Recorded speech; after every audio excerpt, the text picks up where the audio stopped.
Então vamos para a Igreja da Inglaterra, no final dos anos de 1800, e ver o que eles criam e por que eles criam nisso. Esse é o livro Romanismo e a Reforma, de H. Grattan Guinness.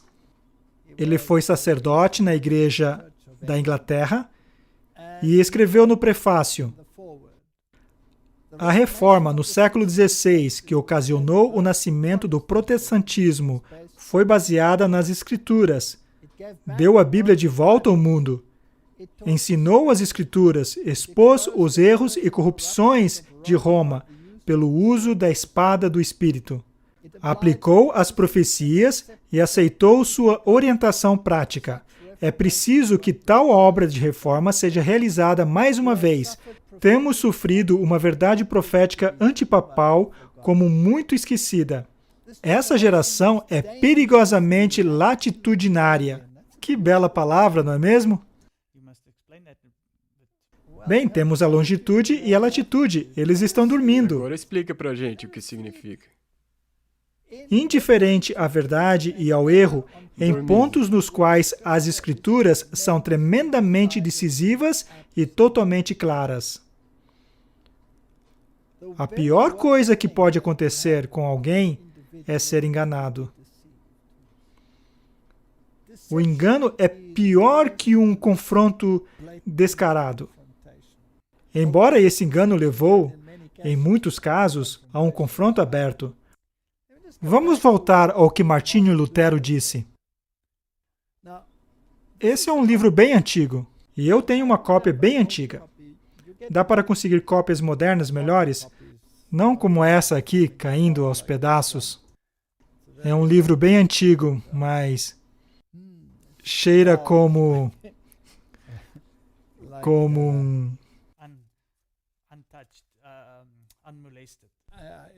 Sim, definitivamente intocado.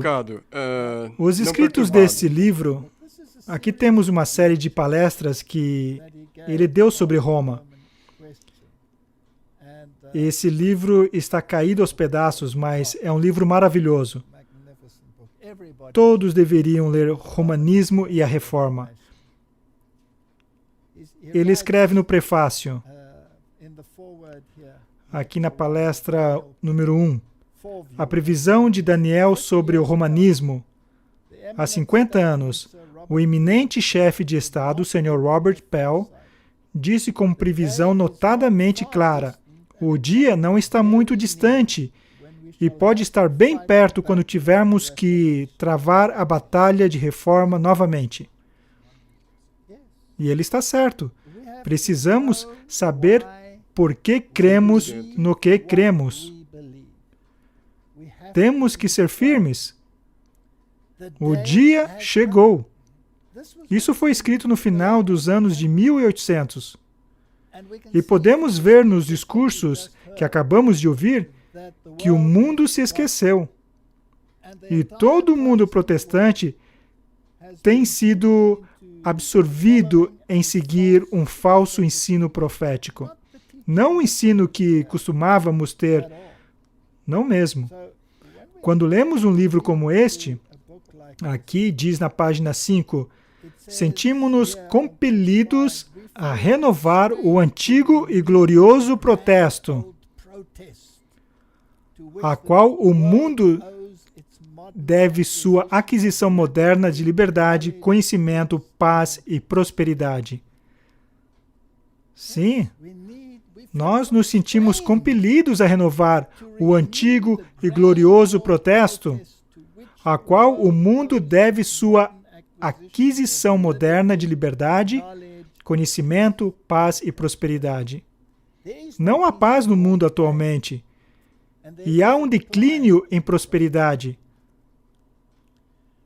Aqui diz, é um fato de que, embora o cânon das Escrituras estivesse fechado muito tempo antes de romanismo começar a existir, e 15 séculos antes da Reforma, ainda assim apresenta o juízo divino a ambos. A Bíblia registra o passado em suas histórias e o futuro em suas profecias, as quais são meramente a história escrita de antemão.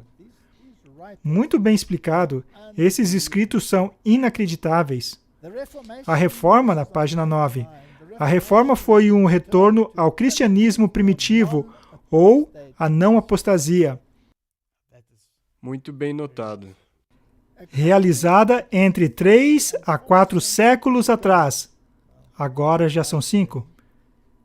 Neste país, na Alemanha, e em alguns outros países na Europa, uma característica desse grande movimento foi o abandono do uso do latim em adoração pública, a tradução das Escrituras para línguas vivas, e a fim de que todas as nações pudessem ler a palavra de Deus em seu próprio idioma e entender por si mesmas suas mensagens sagradas. Nomes como Lutero, Zwinglio, Erasmo, Tyndale, Knox, Calvino, Latimer, Hedler, Grammer, Hopper e outros estão associados a essa reforma. E ela entra no livro de Daniel e fala sobre as profecias no livro de Daniel. E fala sobre os escritos de Paulo. E diz que a previsão do apóstolo Paulo, por outro lado, dá caráter eclesiástico e relações desse poder, referindo-se à profecia concernente a Daniel e Apocalipse. Vamos para o seguinte capítulo, onde ele começa a falar sobre...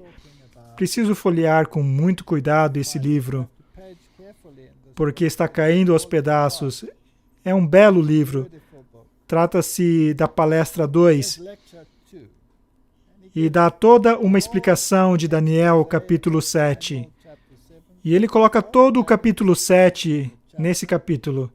E diz na página 37, nestes versículos temos toda a história do papado.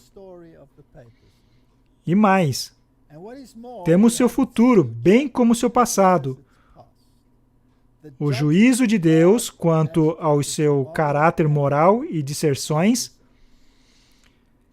Se tivéssemos aprendido o ABC da linguagem dos hieróglifos, reconheceríamos de imediato que tais criaturas são figuras do império sem Deus.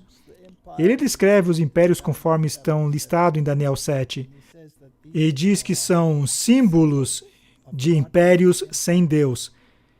E também diz que é importante que compreendamos claramente um grande fato histórico, de que o sistema de Roma nunca, desde seu início, cessou de existir.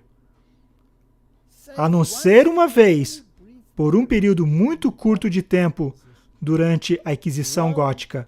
Roma, repetimos, diz ele, jamais cessou.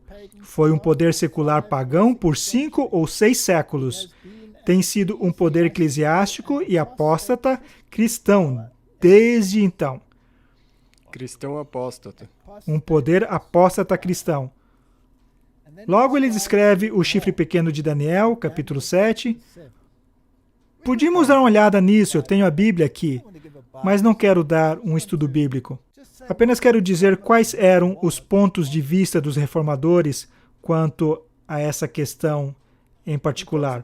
Ele fala sobre o poder do chifre pequeno e diz: o poder simbolizado pelo chifre pequeno, orgulhoso, inteligente, blasfemo e semelhante a uma cabeça da besta romana. A esse ele devota a maior parte da profecia. E eu devo perguntar-lhe cuidadosamente para destacar os diversos pontos que provam que esse chifre é um maravilhoso símbolo profético ou hieróglifo do papado romano, encaixando-se como uma das chaves de um cadeado se encaixa naquele para o qual foi feito, perfeitamente e em cada parte, enquanto se recusa a se adaptar a qualquer outro. Inegável. Inegável. Inegável. De fato, algumas pessoas já contabilizaram as estatísticas e disseram que é totalmente impossível. Sabe, as chances são 1 para o número de átomos presente no universo, que uma organização pudesse cumprir todas essas profecias se não fosse um cenário profético divinamente inspirado. E ele lista algumas delas. Ele diz onde surgiria dentro do corpo do Quarto Império. Em outras palavras, no cerne do poder romano, dentre o poder da Europa. O período de sua origem, logo após a divisão do território romano em 10 reinos. Isso aqui é a Igreja da Inglaterra, não é adventismo. Sua natureza, diferente de outros reinos, embora em alguns aspectos como eles, era um chifre, uma entidade política, mas com olhos e boca. Seria um reino como o restante, uma monarquia, mas seus reis seriam supervisores, obispos e profetas. Essa gente tinha um insight. O caráter moral, prepotente e blasfemo, palavras grandiosas proferidas contra o Altíssimo, seu desrespeito à lei, alegaria autoridade sobre tempos e leis, mudaria as leis de Deus, mudaria os tempos de Deus. Sua oposição aos santos seria um poder perseguidor. Sua duração, tempos e metade de um tempo. E aqui diz nesse livro, vou lhe mostrar, 1260 anos. Correto. Esse pessoal tinha insight profético. E o mundo se esqueceu disso. Estão buscando um anticristo vindo no futuro. Exato, é isso que eu queria dizer. E aqui temos um sistema que governa por todos esses anos, cuja ferida mortal seria curada, e os reis do mundo, e acabamos de ouvi-los. Exato, aí estão eles. Aí estão eles. Dariam seu poder para a besta. O que Biden disse? A doutrina social do... A doutrina social da Igreja Católica Romana é a que eles querem implementar. É o que ele representa. Por 500 anos, a Reforma se empenhou para que a doutrina social católica não seria o regimento da terra. Eu não quero ser mau, mas olhe para os países protestantes e olhe para os países católicos. Quais foram os prósperos? Os protestantes. Os protestantes. E por que estão tão rapidamente em declínio? Porque estamos voltando ao velho sistema do passado. Oxalá os reis da terra estudem a história. Oxalá entendessem do que se trata a reforma. Não é algo do tipo, você é legal, mas tem a ver com o que você acredita. Sim, é por isso que... Sim, Há 3 pilares centrais que cada dominação cristã que acredita na Bíblia e somente na Bíblia tinha o seu estandarte firme nelas. Número 1, a supremacia de Cristo. Que ninguém vai ao Pai senão por Jesus Cristo. Não há outro nome embaixo do céu ou da terra pela qual importa que sejamos salvos, a não ser pelo nome de Jesus Cristo. Esse é um pilar inamovível. O segundo é que a Bíblia é a regra de fé. A Bíblia e a Bíblia somente é a regra de fé. Se tiver alguma fonte externa, como os adventistas do sétimo dia creem que os escritos de Ellen White estão em harmonia com esta palavra. Seus escritos precisam ser testados por esta palavra. Não esta palavra testada por seus escritos. Então, a regra de fé permanece sendo a Bíblia e somente a Bíblia. E desde o surgimento do cristianismo, houve pessoas que defendeu a lei e guardou o sábado. A igreja cristã primitiva guardou o sábado. E todas essas coisas foram mudadas pelo poder humano. E é aqui que reside o erro. Precisamos analisar esses eventos históricos. Não vamos analisar todo o livro, mas é só para mostrar às pessoas que é isso o que o protestantismo crê. Dá para ver que é um livro antigo caindo aos pedaços, mas ler o que essas pessoas creem é incrível. E as pessoas se esqueceram.